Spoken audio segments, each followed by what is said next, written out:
So hey everyone, welcome back to our channel. My name is Rohan Jaiswal and I'm currently working as a senior engineer at Samsung R&D Institute Bangalore. तो इस video को कुछ दिन पहले ही आना था but ये video थोड़ा डिले हो गया क्योंकि कुछ दिन से मेरा तबीयत बहुत ज़्यादा ख़राब चल रहा है और मुझे टाइम भी नहीं मिल रहा था कि मैं रिकॉर्ड कर पाऊँ, शूट कर पाऊँ, एडिट कर पाऊँ।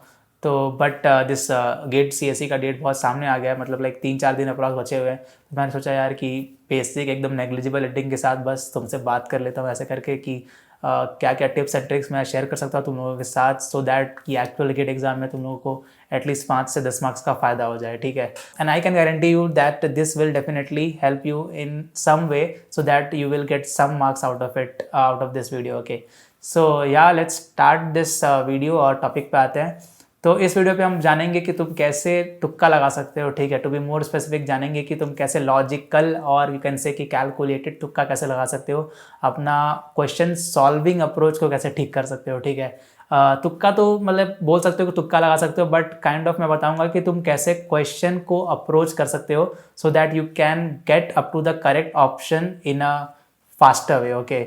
और मैं तुम्हें ऐसा हवा में बात नहीं करूंगा, मैं तुम्हें एग्जांपल्स के साथ बताऊंगा, तुम्हारे प्रीवियस ईयर गेट के क्वेश्चंस भी दिखाऊंगा कि ऐसे ऐसे टाइप ऑफ क्वेश्चंस आ चुके हैं और तुम ये सब लॉजिक लगा के जो मैं तुम्हें बताने वाला हूँ ये सब क्वेश्चंस इजीली सॉल्व कर सकते। और ये स्पेसिफिक टू गेट CSE नहीं है, ये अदर ब्रांचेस के स्टूडेंट्स भी फॉलो कर सकते हैं। एंड मैं नहीं बोल रहा हूँ कि तुम इसको प्रॉपरली लाइक जुडिशियसली फॉलो ही कर लो या फिर इसे तुम मान ही लो, बट थोड़ा अपना भी दिमाग लगाओ ना, मतलब सिचुएशन के हिसाब से देखना कि ये रिस्क लेना तुम्हारे लिए सूटेबल है या नहीं है। अगर सूटेबल है तो ले लो, नहीं सूटेबल है तो मत लो डेफिनेटली, ठीक है। आई am not forcing you, okay. Like बाद में मुझे आगे मत बोलना कि यार रोहन ने मुझे बोला था तुक्का लगाने के लिए, उसकी वजह से नेगेटिव मार्किंग हो गया, ठीक है। तो that totally depends upon your choice and upon your situation कि तुम रिस्क ले सकते हो या नहीं ले सकते हो, ठीक है। तो चलो अभी आते हैं कि ये कब लगाना है, ठीक है। तो मैं तो बोलता हूँ कि पहले पूरा पेपर को एक बार गो थ्रू कर लो, जितने क्वेश्चंस आ रहे हैं सब कुछ कर लो। उसके बाद जब लास्ट इटरेशन करोगे पूरे पेपर का तो तब तुम देखो कि कौन कौन से क्वेश्चंस में तुम तुक्का लगा सकते हो, ठीक है। तब जाके मैं ऐसा क्यों बोल रहा हूँ क्योंकि उस टाइम तुम्हें कैलकुलेटेड रहेगा कि कितने नंबर ऑफ क्वेश्चंस में तुमने तुक्का लगाया, सो दैट कि तुम्हें एक प्री कंप्यूट हो जाए कि कितना अगर गलती हुआ भी, अगर नेगेटिव हुआ भी तो कितना हुआ। तो ये नेगेटिव मार्क्स से मुझे याद आया कि बहुत सारे स्टूडेंट्स को पता नहीं होता कि कौन कौन से क्वेश्चंस में नेगेटिव मार्किंग होता है, ठीक है। उनको लगता है कि सारे क्वेश्चंस में नेगेटिव मार्किंग है, तो ऐसा बिल्कुल नहीं है।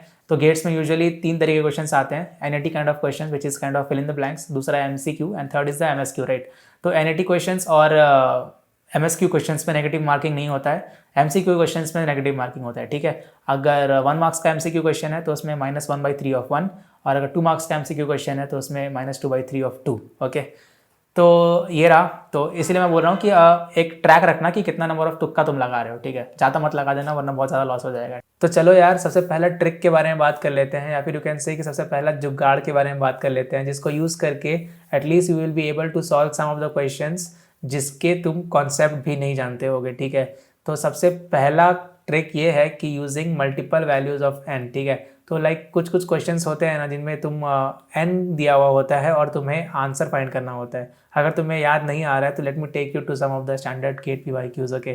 तब तुम्हें ज़्यादा अच्छे से समझ में आएगा। तो लेट्स से कि मैंने ये बनाया हुआ है ऑलरेडी कि कौन कौन से ट्रिक से कौन कौन सा क्वेश्चन तुम सॉल्व कर सकते हो। तो this smaller value of n is the first kind of trick. तो अगर तुम देखोगे गेट CSE 2022 का क्वेश्चन, तो इसमें अगर तुम गए तो इसमें तुम देखना, इसमें दिया हुआ है कि F1 का वैल्यू 1 है, F2n का वैल्यू दिस है एंड F2n + 1 का वैल्यू दिस है, ठीक है। तो which of the following is और आर ट्रू। अब इसमें पूछ रहा है कौन सा ट्रू हो सकता है, ठीक है। तो अभी इसमें क्या करना है, अगर तुम नहीं देखोगे तुम्हें समझ में नहीं आ रहा होगा, बट देखो इसमें n दिया हुआ है, right. So you can take multiple values of n and check कि कौन सा ऑप्शन करेक्ट हो रहा है। And multiple values of n से मतलब है मेरा कि यू कैन टेक लाइक अगर इंटीजर बोला गया है तो यू कैन टेक ना कि नेगेटिव नंबर ले लो, कुछ पॉजिटिव नंबर ले लो, और या फिर अगर नेचुरल नंबर दिया गया है तो 1 से इन्फिनिटी तक इस बीच कुछ भी ले लो, कभी ऑड ले लो कभी इवन ले लो। तो मतलब इस तरह से चेक करो कि कैसे सेटिस्फाई, कौन सा सेटिस्फाई कर रहा है ऑप्शन, तब जाके चूज़ कर लेना है ना। इससे तुम एलिमिनेट भी कर सकते हो ऑप्शंस। तो ये तो एक क्वेश्चन हुआ, मैंने मल्टीपल क्वेश्चंस निकाल के रखे हैं, तो डोंट वरी, मैं ऐसे हवा में बात नहीं कर रहा हूँ, ठीक है। तो तुम इस को क्वेश्चन देख के बहुत लोग डर जाते हैं एक्सप्रेशंस, बट यूजुअली ये सारे क्वेश्चन बहुत ईजी होते हैं। अगर तुम फ्रेशर हो, अगर पहली बार दे रहे हो तो ये सब एक्सप्रेशन देख के यूजुअली मैं भी डरता था कि यार ये एक्सप्रेशन दे दिया, आप कैसे सॉल्व होगा, चलो स्किप करते हैं। तो थोड़ा टाइम दो, ठीक है, 1 मिनट टाइम दो, देखो कि क्या दिया हुआ है, सॉल्व हो पा रहा है कि नहीं हो पा रहा है। तो मतलब ऐसा सोल्यूशन में एक्सप्लेन नहीं करूँगा क्योंकि ये वीडियो बहुत ज़्यादा लंबा हो जाएगा। तो I will talk about the logic only, कैसे तुम डिफरेंट वैल्यूज ऑफ एन लगा सकते हो, है ना। फिर 2011 का क्वेश्चन है यार गेट सीएससी का, तो इसमें छोटा वैल्यू ऑफ एन लेके मत देखना, इसमें बड़ा बड़ा वैल्यू ऑफ एन लेके देखो, जैसे 2 to the power 20, 2 to the power 10, उसके बाद कंपेयर करो कि कौन सा सेटिस्फाई हो रहा है, कौन सा सेटिस्फाई नहीं हो रहा है ना। अभी दूसरा मेथड पे आते हैं जो कि तुम्हारा एलिमिनेशन मेथड है। Elimination is method then selection, ठीक है। आई ऑलवेज सजेस्ट कि हमेशा एलिमिनेट किया करो ऑप्शंस को rather than selecting the options, because कभी कभी ऐसा होता है कि तुम कुछ करते करते सॉल्व करते करते कुछ ऑप्शन या फिर कुछ आंसर पे डिड्यूस करते हो and that option is not present in the actual options given, right. तो चलो ये मशीन का एक प्रॉब्लम है जो पूछ रहा है कि बेसिकली कौन सा काइंड ऑफ लैंग्वेज ये वाला मशीन एक्सेप्ट कर रहा है, ठीक है। तो एलिमिनेट करो हमेशा, देखो कि कौन सा ऑप्शन से कोई स्ट्रिंग निकालो जो इस मशीन में सेटिस्फाई नहीं हो पा रहा है, तो उसको मैं एलिमिनेट कर दूंगा, है ना। कि सपोज करो कि मैं एग्जांपल के लिए ऑप्शन ए ही ले लेता हूँ, जैसे कि इसमें बोल रहा है कि ये मशीन वो सारे लैंग्वेजेस वो सारे स्ट्रिंग एक्सेप्ट करेगा कि every A in W is followed by exactly 2 बीस, ठीक है। तो इसमें बोल रहा है कि अगर ये ऐसा मशीन है जो हर एक के लिए उसके बाद 2 बी अगर आएगा तो ये एक्सेप्ट कर लेगा और कुछ एक्सेप्ट नहीं करेगा, ऐसा है क्या। तो अगर तुम देखोगे इसमें तो ए बी बी बी भी एक्सेप्ट हो रहा है ना, ए बी बी बी फिर कंटिन्यूस अगर बी होता जाए क्योंकि वो लूप बना हुआ है तो वो एक्सेप्ट होता जाएगा। तो दैट मीन्स कि there is a string which is not mention in this option A which is accepted by this machine. So this option A is not the only set of strings which are accepted by this. There are multiple strings more than this option A which are accepted by this machine. So that's why option A is definitely wrong. इसी तरह कुछ कुछ strings ऐसा सोचना पड़ेगा तुमको कि कौन सा string है जो ये satisfy नहीं कर रहा है, या फिर ये सारे questions बना सकते हो तुम। उसके बाद गेट CSE 2003 का क्वेश्चन है, अभी क्या डेप्थ फर्स्ट सर्च रिवर्सल है। अभी ये क्वेश्चन तो तुम मतलब अभी एल्गोरिदम लगाने मत बैठ जाना, ठीक है, वरना तो तुम हो गया तुम्हारा। सीधा याद रखो ना कि डेप्थ फर्स्ट सर्च कैसे करते हैं हम लोग, एक नोड पकड़ते हैं फिर अंदर अंदर अंदर उसके चाइल्ड के तब तक जाते हैं जब तक वापस ऐसा कोई नोड नहीं मिल जाए जो ऑलरेडी विजिटेड है ना। तो उसके बाद फिर वापस आते हैं, फिर बैक ट्रैक करके फिर उसका नेक्स्ट चाइल्ड पे जाते हैं। तो ऐसे ही करो कि ऑप्शंस देखो, तुम्हें समझ में आ जाएगा कि कौन सा DFS हो सकता है। क्या है, थर्ड है तुम्हारा, थर्ड ट्रिक है अवॉइड एक्सट्रीम वैल्यूज, ठीक है। अगर तुम ये सारे क्वेश्चन देखोगे गेट 2005 के, अगर तुम्हें इसमें नहीं भी आ रहा होगा तो तुम देख सकते हो कि चारों ऑप्शन में जो ऑप्शन डी है वो 99 दिया हुआ है। तो 99 बहुत ज़्यादा एक्सट्रीम तुम्हें नहीं लग रहा है बाकी सारे ऑप्शन से, तो ये कैसे ही आंसर हो सकता है। Even 23 is also feeling like बहुत ज़्यादा है, और देखो 4 और 7 बहुत ज़्यादा नज़दीक है ना। तो या तो इसमें से 4 होगा आंसर या तो इसका 7 ही होगा आंसर, ओके। तो तुम ये तुक्का लगा सकते हो, इसका ऑप्शन क्या है वैसे, देखो बी है आंसर इसका, है ना। तो इसका आंसर बी है, तो तुम थोड़ा सा गेस खेल सकते हो अगर तुम्हें रिस्क लेना चाहते हो, but I am not forcing you to take it, but if you want you can take it, ठीक है। एटलीस्ट तुम्हारा 25% चांसेस से 50% चांसेस कर दिया मैंने। तो उसके बाद even if you see this GATE 2001 question, तुम देखो इसमें डी ऑप्शन तो पूरा ही अलग लग रहा है, 4500 बोल रहा है, 536, तो ये तो बिल्कुल ही नहीं होगा। अब बचा 2600। अब देखो तुम ए और बी में दोनों सिमिलर लग रहा है ना, तो ये जो सेटर्स होते हैं ना वो जानबूझ के ऐसा ऑप्शन सेट कर दे ताकि तुम थोड़ा कंफ्यूज हो जाओ, जल्दी जल्दी में तुम मिस्टेक कर दो। तो अब इसमें ए और बी देखो सिमिलर लग रहा है, तो हो सकता है कि इन दोनों में से कुछ आंसर होगा और ये एक्सट्रीम वैल्यू आंसर नहीं होगा बिल्कुल। फोर्थ कैटेगरी ऑफ ट्रिक है कि ऑलवेज सिमिलर या फिर कॉम्प्लीमेंट्री ऑप्शंस में ध्यान देना। सपोज अगर ये क्वेश्चन देख रहे हो तुम,